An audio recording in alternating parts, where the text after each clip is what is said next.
Hi, I'm Drew. And I'm Sam. And welcome to Drewling Samantics.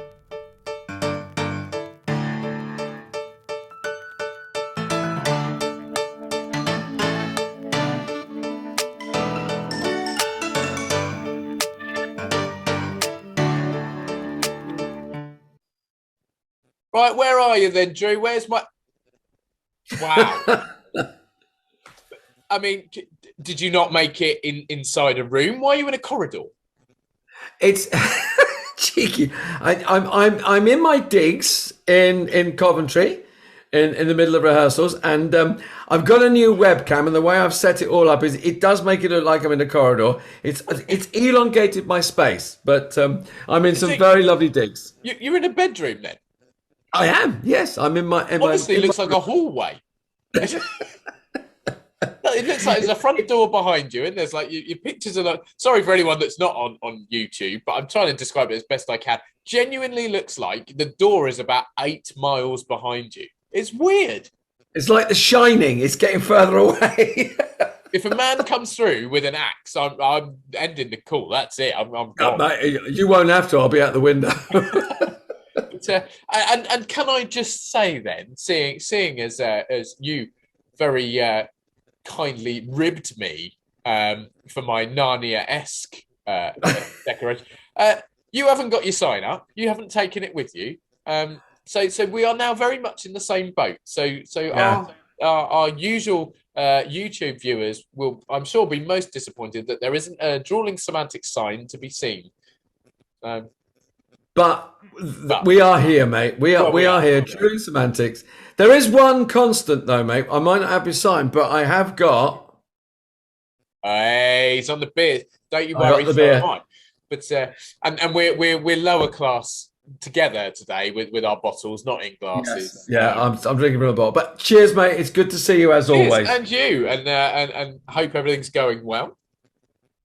It is. Now you. If I'm right in saying you have been, you've been doing your shows this week. You've been doing your first set of performances. We kicked off this week. A few performances in the bag. Week one. I tell you what, it ain't half bloody knackering performing to kids. Oh God, they're a very demanding audience, a very honest and very forthcoming audience, and a great audience. But my God, you've got to work for it. I mean, you've really got to sell it. And they want all of you, don't they? Well, we're doing theatre and education, so we follow up. What's what I was going to say? Proceed. What's the opposite of that? We afterwards. There's my intelligence shining through there. You said follow up. I'd have settled for that, mate. Well, I doubted myself, and then it all went wrong. Essentially, after we finish the show, we then do a workshop of sorts where we discuss the content, what they might have seen, or kind of clarify, quantify some of the information, explain what we can. And that, God, in fact, I'll be honest, I said it to them. So we've been taking on groups of sort of 25 to maybe 35, 40 kids. There are 4 of us in the show, so we have our own group. And I said to them, look, I'm an actor. I love what I do. I love performing. But when I'm up there, I'm not me. I'm different characters. Whereas now I'm stood here or sat here with you guys talking, and I am me. I am Sam. And that terrifies me because you're not judging someone else. You're not judging a random character. You're not going, oh, that character's done that. That's not good. Or that's great. You're going, what's Sam doing? And that's terrifying. I mean, is it not, in a way, why anyone gets into acting? Because they want to hide. Well, it's great. It's that thing of, a character and a costume to hide behind, but take that away, and it is a terrifying moment, isn't it? It's like, no props. Yeah. So I always try and open with that, just to show them that I'm not going to be this kind of, I'm better than you. I'm more scared of you than you are of me. It's like that wild animal thing, isn't it? Yeah. But anyway, so yes, to answer your question, yes, really well, thanks. Shows a bit going on. And we've got another week next week. A few more venues, many more audiences. So very much looking forward to that. How about you? First week of rehearsals, is that right? First week of rehearsals up in Coventry. Yeah, really enjoying it. Very demanding. I'm will tell you more as it goes on, but we're it's a very physical piece. So yeah, for an old git like me, suddenly being told to take your movement gear into rehearsals, it's quite scary. Oh, I mean, Yeah. please, when you say movement gear, what are you wearing? Oh, mate, it's tracksuit and trainers. I Oh, mean, thank God for that. I'm not. Oh, This old form, this old body is not going into tights and anything God. like that, mate. No, I had images that I never want to even dream of again.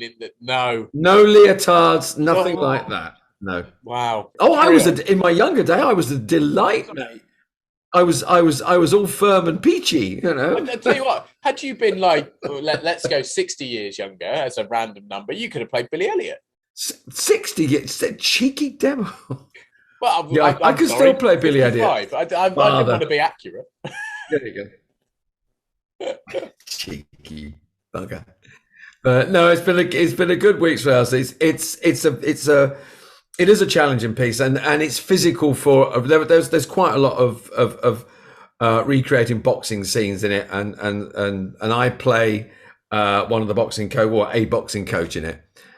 So there's lots of scenes set in and around a boxing ring, hence quite physical, and so we're leaping in and out of boxing rings and everything. So yeah, it's a very effective and very there's some very good boxing sequences that are going to look quite stunning. But Excellent. I rounded off the week. And I rounded off the week is pertinent to where we're going in a moment, because I rounded off the week with I haven't seen my good lady wife all week, but we got together yesterday, in fact, in Wales to do a Faulty Towers gig. Oh, very nice. Yeah. As obviously me, Manuel, Dibble. So that was really nice.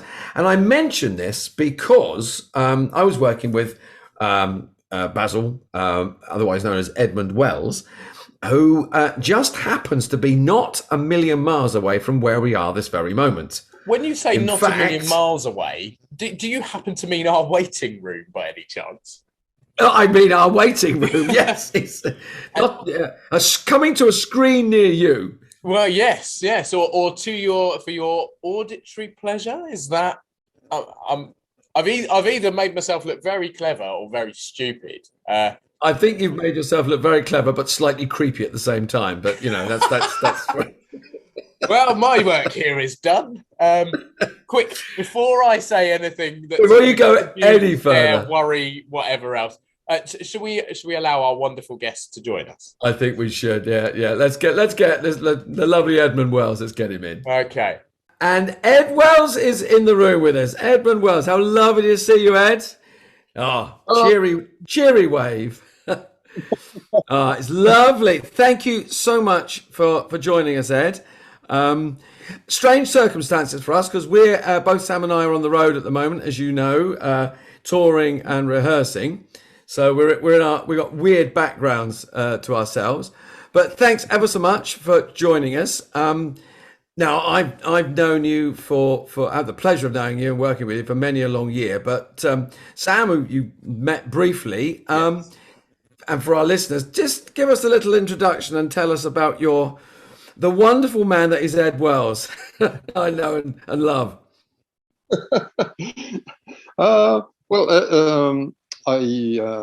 basically didn't come from a dramatic background whatsoever. I never did a school play. I was never in a school panto or anything basically. But I did. I went to art college, and I think it's probably in my in the early years. It was when I was first. Well, I was a bit of a Monty Python addict, so I never knew it was just something completely different from everything else that was going on, and it had, some were a little bit questionable, but others was a bit boringly funny. But I like this like an anarchic twist to the humour. And then when I was at art college, then Faulty Towers came out, and that was just absolutely sensational, and it went through like a tidal wave through all the artistic creative types, as you can imagine, because we had what was it? We had Terry and June and Benny Hill at the time, and then there was this, and it was just, holy smoke, where did this come from? and the next day after watching it, then we were swapping notes and coming out with some of the passages, as you do, and we're just rolling back and couldn't wait till the next week's episode, sort of thing. Then it's just one of those things that happen, and then you go off and you've got to earn your corn, sort of thing. I was thinking of going into fine art at the time, but then I started looking at the avenues that goes into, and you've got to be extraordinarily talented and also well connected, preferably, and really on whatever is the trend that's running. If you're ever going to make anything like a living out of it, the hit rate with that was just so darn slim. And I saw some fantastic works when I went to have dip colleges and such. But then there's one which I instantly tell whose work it was, whether it's a painting, whether it's ceramics, whether it's woodwork, or just absolutely outstanding student. I said, "Oh, where's he now?" "Oh, well, he left a couple of years ago, but he's just outside the window there, and he was the groundsman at this art college." So I thought, well, let's do something a little bit more relative to getting a job, and I was with a lady friend at the art college at the same time. So I thought, yeah, let's carry on the course at the same art college. So yeah, that all sounded done. And then I went into become a chartered interior designer and behind a drawing board for like 25 years in my life. And then a really weird thing happened, in as much as that the link is a curry, without which I wouldn't be where I am today. So, what? A curry? A curry, yes. It's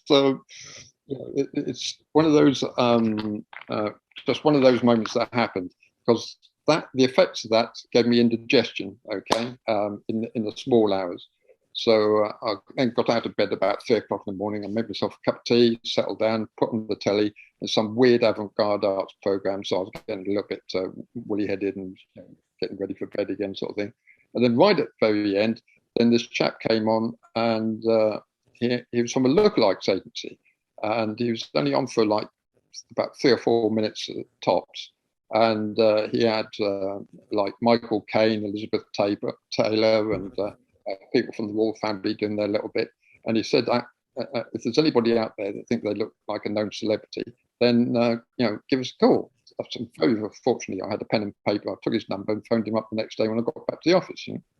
I was like a project manager as well as a designer for a multi-million-pound interior project. It was a 100-room house that needed all doing. So, and that can send you a little bit crazy, because that was about 5 years in the same project, and you can go a little bit manic about details, and it's like Basil. And I did sport my own moustache, but I was brought down to ground again, because I said, "Oh, look out, Basil's on the warpath again," But I could go into a pub, never in the town I've never been to before, on a Friday night, and say, "Hey, look, Basil's just walked in." So even if I had a t-shirt, a pair of shorts on, and flip-flops or something like that, so I knew there was a likeness. But yeah, but I just thought that was it. So getting back to this chap, as I say, I gave him a call, and he went absolutely hilly-billy when I phoned him the next day, because he had a Manuel that's been working with him for about 3 months. And he said, "It'd be great to get you two together." And he's got this big lookalikes ball coming up in it's about a fortnight, 3 weeks away. He said, "If you can make it down there, there's going to be about 160 different lookalikes there. And there's going to be the tabloids. There's 2 main broadsheets. There's going to be a British film company. There's going to be one from Sweden. It's all going to happen on that night. So if I'm free, then make it something." It was on a Saturday night, so I thought, bingo, let's go and do it. And then I got a bit of a misconception about the whole darn thing, because there's a whole load of things.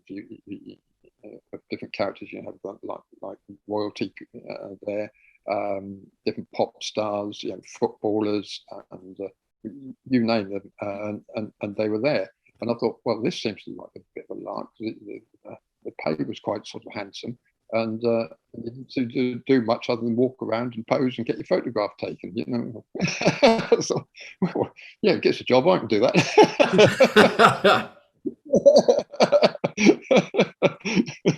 So anyway, my first job that I did, it was a job right down on the south coast, and I swear blind on that night that I never ever, what the hell did I think I was doing? You're going to the, I was with another Manuel at the time, and he goes into his shell before a performance, and I knew we were going to get in there in the same train down south for about 3 hours journey.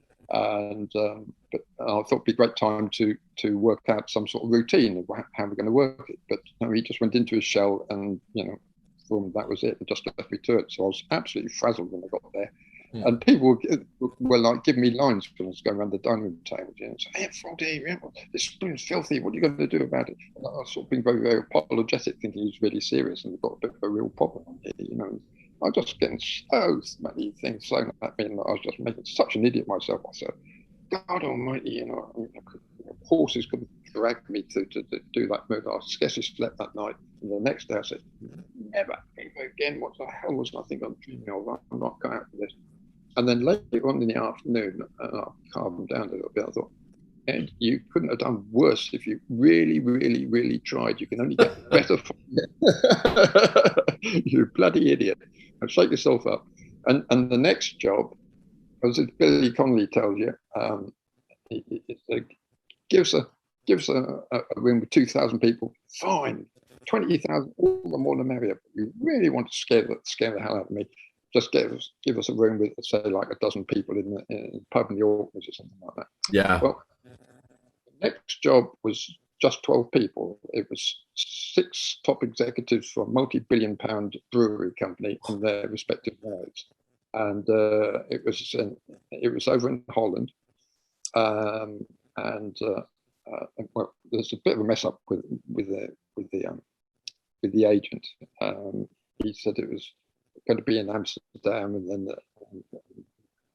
it was turned to Antwerp overnight, and I was told it's going to be in Antwerp, but then they got a stretch limo to go in, and away we went, and we've gone about 15 miles out of Antwerp, and I just thought it was there. No, it's in Breda in Holland. It's about another hour and a half drive out in the middle of God only knows where to this day. And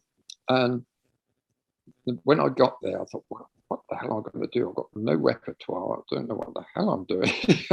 There's only a few people there. So then I came out with the idea, when I had words with the maitre d' at the back. I kept out of the sight because I knew only one person was going to be there. It's going to be a surprise entrance. And that's why I came out with the idea of borrowing some of the crockery and cutlery that the maitre d' had that I could smash. And I did that in the kitchen, big bang, crashing clatter. I said, oh my God, you've done, you stupid idiot. It's the second time this month. I said, you're fired. I said, no, what? And then I heard from the other room, I heard this bang on the table, and then I heard this like a voice of God, bloody hell, booming out from there. I thought, oh God, I've got a real one here. I've really done it this time. Woo, here we go, buddy boy. Don't stop now. I said, right, quick, scrape up the food, and I said, put on some new plates. I said, they're from a brewery company. They're probably too drunk to notice the difference. And another one, the speak of deleted hell sort of came booming out from this room. And then I came through into the dining room, and I saw the ladies there, their heads in their hands. And I said, oh my God, I knew you should have come here tonight. It's the worst night of my life. And literally, there were 3 guys stood up, and they had their sleeves rolled up, and there were no ifs or buts about it. Their jugglers like sticking out like drain pipes inside the neck, so they were going to come out and whoop me, And I, oh, good evening, ladies and gentlemen. Tom sounds like fucker in the kitchen. Just can't get the stuff, And I would pay a 4-figure sum to have that all on film with what happened. Because the next 5 minutes, these guys were inconsolable. They slumped on their chairs, and 2/3 of everybody in the room ended up on the floor with tears of laughter in their head. holy smoke. And then I went on to another planet for that. I was on a high for the next 3 days, I think, and they let me off for not having much more for script and bits and pieces. I did a little bit of interactive stuff around the tables, but yeah, I absolutely loved it from there on. I thought, right, yeah, this is like a bit of fun. And that's how it all started, basically. That's the rest is history, as they say. I mean, I've been working with you for, I think it's about 20 odd years there that I've been standing by the side of you as Manuel, and joined with recently with Verona, my wife, playing Sybil. But I mean, obviously now you've run with that, and Basil's been enormously successful. But I mean, he's not the only character you play, is he? I mean, there have been more joining your portfolio over the recent years. I mean, who else do you do? Well, several of the different characters from that. I've done Monty Python characters, the Ministry of Silly Walks, which I've done for promotions for the NHS and bits and pieces. I've also done headmaster roles on occasions, which you've also gone into, and also another one for Bond events, which was Agent Q. So I've been the gadget man for several different Bond events around the country, and then there is another chap. Well, he's retired now. Who was Jaws. Jaws, of course, yeah. Jaws, yes. Yeah. And I won't disagree with him. He's better at it than I am, because I literally come up to his shoulders, and I'm 6'7". But he is colossal, and his next boxer, and he's a Geordie, so you don't mess with him. What's my round again? Yeah. To put it in perspective, you are by no means a short gentleman, Ed. You are what, 6'7"? Is that right? No. Yeah, I'm 6'7". Yeah. Wow. That's right. Which particularly is entertaining whenever I've seen photos of you two working together, because Drew, I think it's probably safe to say you're not 6'7", mate. No, I'm 5'6", so I'm a good foot shorter than Ed and some. So yeah, it works very well. Yeah. I do remember one specifically back in the early days, and it was at the Haberdashers' Hall in London. Oh. Yeah, that was a good one. We were meet and greet, and it was. I mean, and the keynote speaker was. There were a group of insurance salesmen, if I remember rightly, and they're lawyers. That's it, lawyers. You're right, lawyers. Yes, and their keynote speaker was Jeremy Paxman, who was late. Oh my God! Hugh Edwards. Hugh Edwards. Hugh Edwards. That's it. Yes, you're correcting me. Good. True. You're not very good at this story. Like, you're coming up with some fantastic information, but it's all completely wrong. Well, it was. I think I was blown a bit silly because we were filling in like mad, but there's a big bell in the Haberdashers' Hall, and when it came up to dinner time, we were so sort of. We'd run out. We were just running around filling in. Can you fill in, Mr. Edwards? He's late. His car's on the way. Can you two fill it? And we were filling in like mad. And then as it got to lunchtime, they said, "Oh, he's here now. You can let them all in." So I grabbed the hammer for this bell and rang this bell, which apparently hadn't been rang for about 25 odd years. It's only running in when a monarch dies or war is declared. That's it. Then I rang it, and they dragged me away. And but and Ed was on the floor in hysterics. It's like, it was a great moment. It's like, my God, what do you think you're doing? Get him away from there. Sorry, it was very funny, very funny. And we followed up with chasing a radio-controlled rat with a shotgun across the floor as well. Just yes. So, and of course you've been helped out not only because of your height, but also, I mean, one of your characters, which I love, I adore, is is from Harry Potter. It's Hagrid, which I think you look amazing as. Oh, thank you. Thank you very much. Yes, yeah. I remember the first job I ever had, and that was with a Harry Potter lookalike. And I think he was only about 13, 14 years old. And we spent the whole day together. It was in the shopping mall in North Wales somewhere, I think. It was in Wales anyway. And then on the way back to get changed, he said, "Oh, I'm just nipped to the shops for some cigarettes. I'll be back in 5 minutes." I said, "Yeah, no worries. I'll see you when you go." And I'd stripped off and got changed. He couldn't believe I was the same guy when I took all the gear off.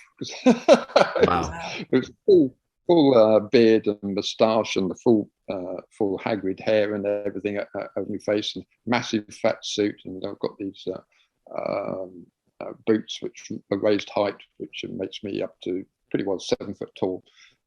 So I'm. So I love the method you use to keep cool in the summer. That makes me laugh. Yeah, that's right. Oh, that's invaluable in summertime, because I made a harness to go over my shoulder, just some webbing, and I have 2 hot water bottles in the front and 1 at the back, but they're filled with water the night before and put into the freezer, and they don't get frost burns on it. And I put those on first, or else you will not last over 5 minutes outdoors on a hot sunny day. You just fall out with because it's like a really heavy duty duvet wrapped all around you with that, and it's a load of heavy coats that go on top of that, and top of that, and top of that again. So wow. Yeah. Am I? And then I've got a motor. I was literally just going to say, Ed, you've got the motorcycle as well with the sidecar. Yeah, that's right. Yeah. I've always had been a little bit of a motorcycle trait, but actually, I had words with the police first for purchasing one, and ran at the local station. They said, "Well, quite simply, if we see you driving around without a crash helmet, we'll book you." I thought, well, that's not going to be no good, being Hagrid with a crash helmet on, because it's all the hair and all the rest of it. Someone with a long coat driving along the motorbike. But then I found out there's a little sub law that if your bike was registered before 2000, before an EU legislation that came in, and it's registered as a trike, then you can be excluded from that. Unfortunately, mine is. So jobs are good, and then away you go. Wow. So there are loopholes to being Hagrid. Who would have thought that would be the thing we've discovered today? I've got to move. I mean, sorry, Ed. Yeah, sorry. Yeah. No, I was just saying, I know. I mean, you were saying you're a big motorcycle fan, and I know that as well as that. I mean, the gadgets and props have always been. I mean, we've had some wonderful props and stuff that we've used as Basil and Manuel, but you've always had that streak in you, haven't you? Because I mean, you've regaled me with stories in the past of things that you've invented. These Heath Robinson stuff. I mean, what? Just to briefly give us a list of all those crazy things that you've invented in the past. Well, it started off. It's a boring summer holiday sort of thing. Well, boring if you haven't got a job sort of thing, which I used to seek if possible. And my father keeps on getting these Reader's Digest things, these freebies to the post and one thing, and I just read through one, and it was one which had how to make a model hot air balloon. I thought, oh, that sounds entertaining. So it's about 6-7 foot high, and then a mate of mine said that he knew a guy at his school that's already been through his first year at the art college. And this is just before I started up with it, and so he lives in your village, so he put me in contact. And I found out he was as balmy as I am, and so we went large somewhat. We made them up to over 20 foot high, these things, and then because it's very primitive at the time. I mean, you got drones now for 2 and 6, and they can do far better jobs than I could ever do. But I had a clockwork video camera which only lasted for about a minute and a half, so it got very limited footage, which we attached onto the bottom of the balloon that took up and one thing and another. We even put a Polaroid camera on it with a fuse on it, which burnt to a fishing line to elastic band, which came down onto the shutter and made the thing make random snaps. That's amazing. Yeah. And one time it actually fell off from the balloon from great height, and we could hear it whistling like a bomb, and it hit the ground in the field, and it buried itself. And we found it at last, and we pulled it out, and it still worked. I mean, you say, Ed, that you say that there's these fantastic technologies now that you couldn't keep up with, but I don't think they would have survived in the same way that yours did. No way, no. Well, ours didn't survive one time, actually. There was one famous one. It was a maiden voyage of one of our large balloons that we set up, and my mate was in the sidecar. We went to give chase to it, and he had this cine camera with him again, and then we saw it going. It was going across a field, and it started lowering it out. It's going towards these high tension wires. And I thought, oh my God, now we're going to, and it wrapped itself all around these high tension wires. I thought, what the Jesus we're going to do now? I thought, we can't leave it there. And I thought, I know, there must be insulation with the rubber tiles. We'll be all right. It's only paper sort of thing. So I got a branch from the local woods, and it's like Don Quixote, and I got my mate holding the branch to lance this thing off the high tension wires. And we're going across this field up to this balloon on the wires. And then we heard this beep, beep, beep, beep, beep, beep. And it was a Morris 1000. And it's flashing his headlights and everything, and he's going berserk. And anyway, and he waved his hand. So we stopped and had a look. And he just so happened to be from the Eastern Electricity Board. And informed us, well, we got a very polite letter from him. I think I've still got this. Dear sirs, without meaning to curtail your interest in your hobby of playing with your hot air balloons, we'd like to just draw you to the attention to a few facts on this occasion. This one carried something like 25,000 volts, and it carried all the electricity towards Hunstanton. He said, apart from extreme danger to yourselves. Wow. Oops. I don't think you'd get that now. You'd just get some sort of fine, wouldn't you? And that'd be it. They wouldn't have the courtesy to explain the scenario. Yeah, exactly. Yeah. But if we get sued basically for a cancellation of electricity supplies, then we'll have to pass the onus over to yourselves.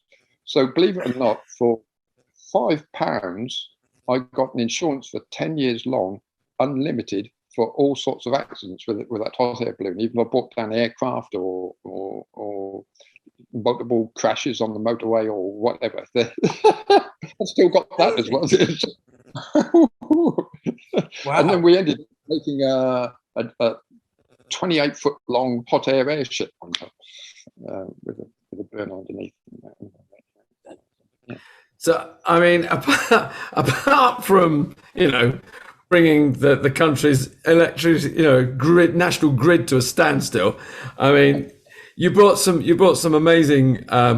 We've done some amazing shows. I've seen amazing shows, and I mean, I suppose Basil is your oldest and favourite character, but as all the other characters you've done, I mean, is there one?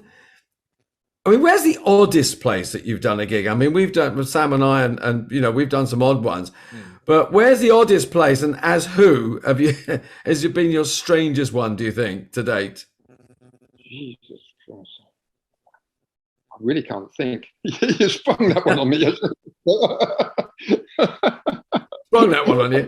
Well, I tell you what, I can semi-interject, because I would say, so obviously Basil Fawlty is such a hugely recognised character that spans the ages. Hagrid, I mean, Harry Potter is immense, I suppose is the only way to describe it. It's the amount of countries that it's recognised in, and among other things, the wealth that J.K. Rowling has achieved through the fame and just everything about it. It's so global. It's incredible. So these characters, perhaps to a lot of people, would make sense because they're so famous, they're so readily known. Jaws, perhaps less so. I mean, huge within the Bond community, because he's probably probably the most famous Bond villain, maybe, like, or at least in the top sort of 3 or 4. But I know, Ed, that you also impersonate a rather famous American gentleman. Yes. So that was a bolt out the blue job. I got a phone call on a Friday evening from an agent, and he said, "Do you think you'd look like Abraham Lincoln?" And I can sort of stir it out in memory banks. That's the way it looks like. What's that all about? He said, well, he said, "I've got a job as Abraham Lincoln." I said, "Oh, okay. Well, what's the sort of details?" And he said, "Well, they want you for next Tuesday." This is on Friday night. I said, "Oh, right, yeah. Well, yeah, okay. I'm all right. I mean, they've got all the outfit and bits and pieces, whatever it takes." And I said, "No." I said, "You got to be kidding." I mean, I quickly looked up Abraham Lincoln. I thought, Jesus Christ.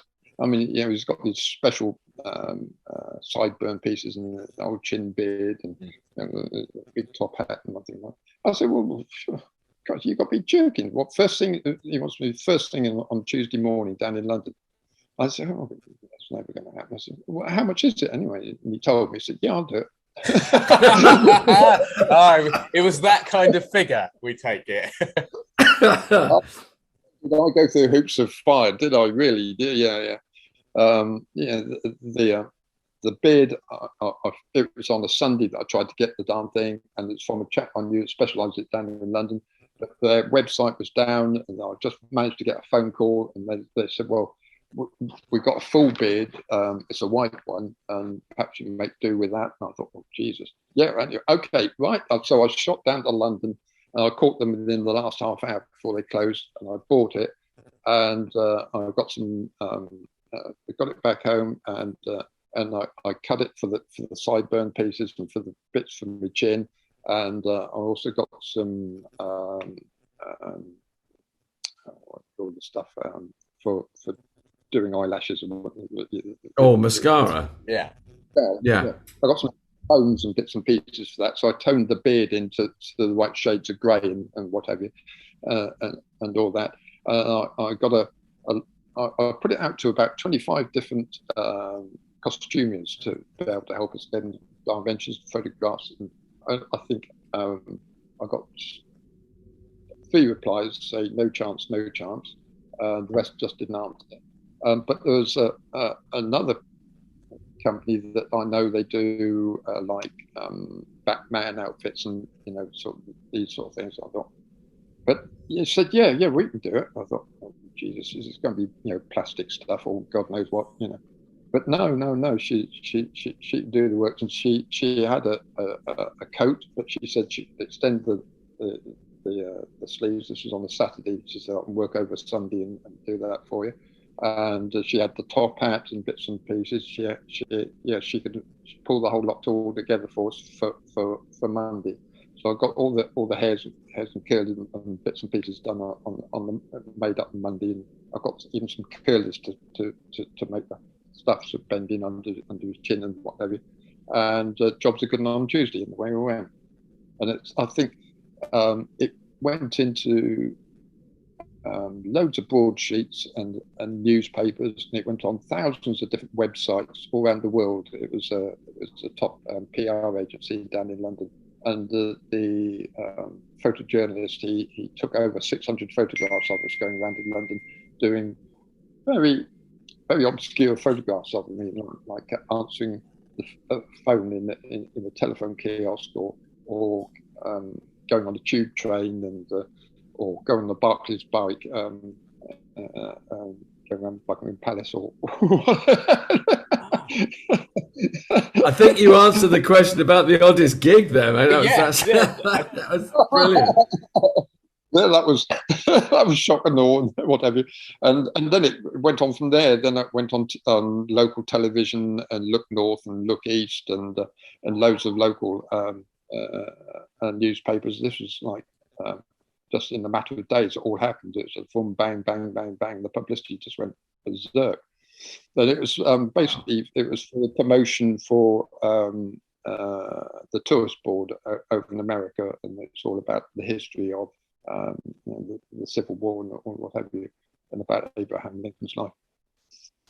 How amazing! I mean, what an eclectic mix of people. I mean, say if anyone was to look through your portfolio and look at photos, you'd be able to see Hagrid followed by Basil Fawlty, followed by Abraham Lincoln, and Jaws thrown in for good measure amongst that. It just amazing, and what an incredible versatility you have. Now, I mean, I could sit and listen to your stories forever. I'm fascinated by it, but very aware that we are hitting our time limit, and you've got to get going. But can you please, Ed? We always like to ask our guests to leave us with one sort of anecdote or one funny story. If you had to look back over your career and all the incredible moments of being all these different characters, if you had to choose one moment that just stands out, what would it be? I think it was an odd one. It was a Mermaid Inn, which is an old staging coach hotel. It's back 12th century or something like that in Rye. And we're booked there, and we found out that they had a whole lot of problems between them and us in management there. And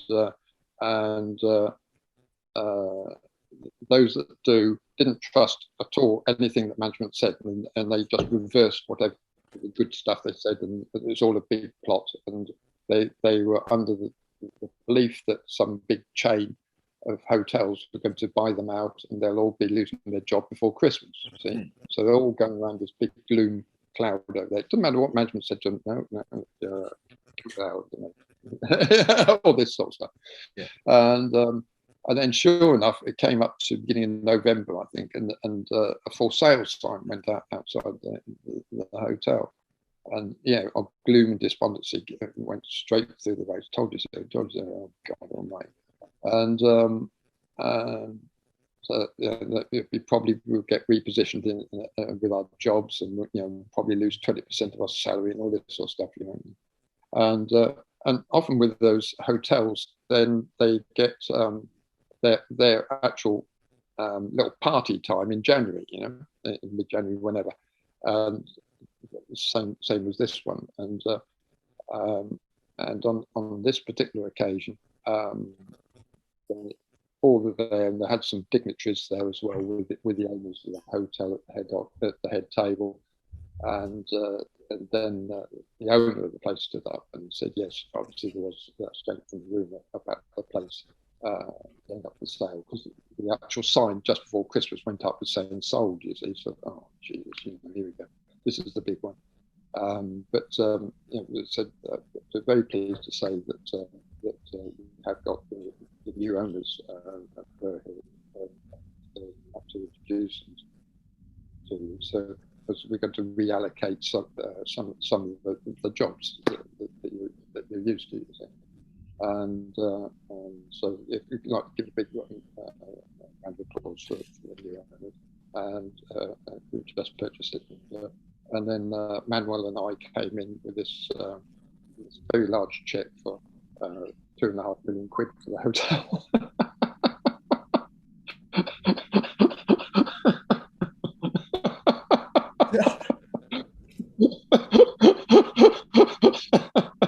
Most horrendous practical joke ever. Oh God, that's just dreadful. Bit edgy. I mean, may have gone that one. Wow. I'm surprised you're here to tell the tale. Yeah. Was it taken in good spirits? I mean, could it possibly have been? And then, we've been given these scripts to pick on these different characters, and I think it was the accountant who was going to be the new barman because he loved his G&T sort of thing. So there's an in-joke on that, and so there's all sorts of in-jokes about the different characters and how they're going to be allocated and all the rest of it. So yeah, it was party time from there on. Wow, much needed by the sound of it. Some of them needed to calm their nerves. There was a photograph I was still in that my sister went there, I don't know, about 6-8 years ago or something or other, and she recognised it she knew I'd never been there, but she'd never been there before, and I never don't remember telling her anything about it. And she said, "Hey, I know that." You think it's up on the wall in there.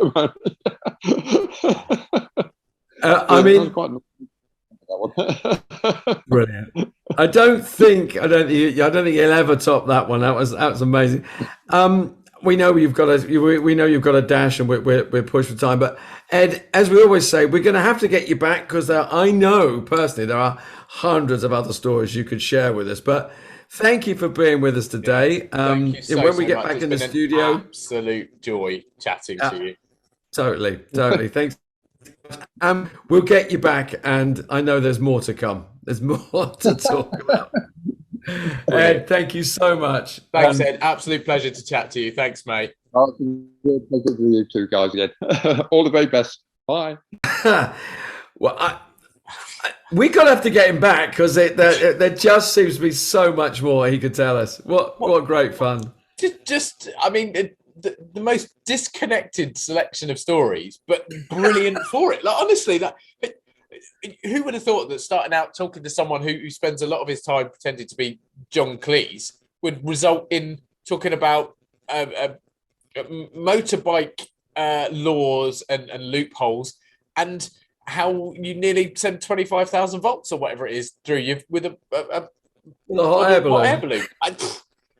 Crazy, absolutely crazy, but brilliant. What a gentleman! What an amazing chap.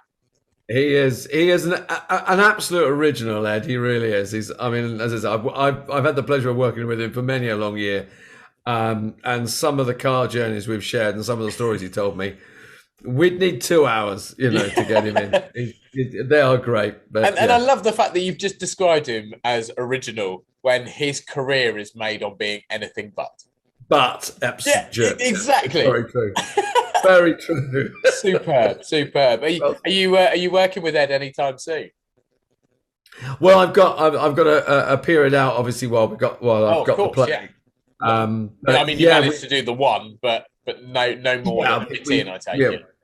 Yeah, I think we managed to slot this one in this week because then the rehearsal schedule will get fuller as we go on. Oh, okay.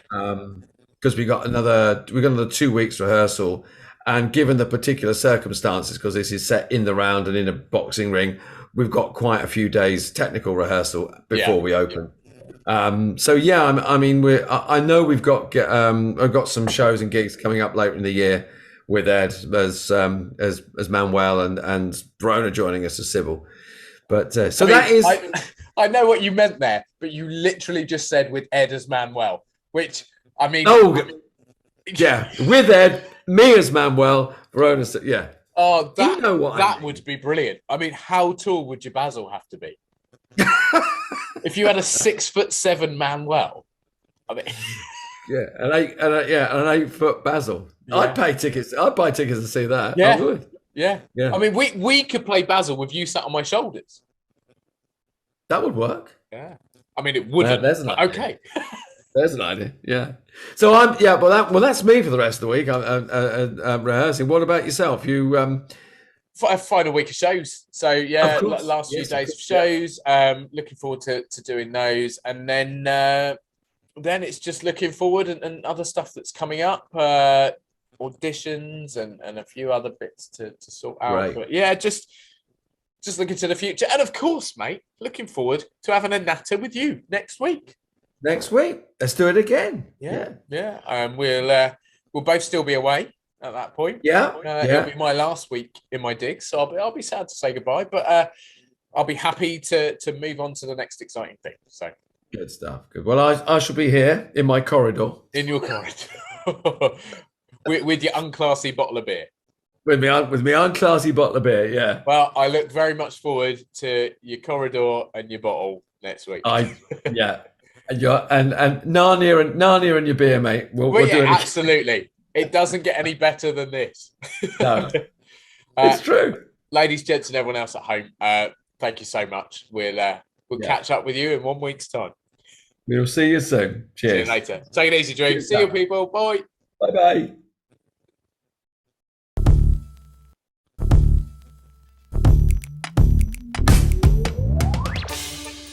Thanks again for tuning in. We hope you've enjoyed watching this episode of Drewling Samantics. If you have, then please consider subscribing to our channel and you'll get notified every time a new video is released. Don't forget, we're also available as audio only. Just search Drewling Samantics in any good podcast app. Please support us on other social media too. We're on Facebook, Instagram and Twitter, and all our links and handles are on screen now. We love welcoming new followers and subscribers, so please share with your family and friends and we'll be eternally grateful. Stay safe and we'll see you next time.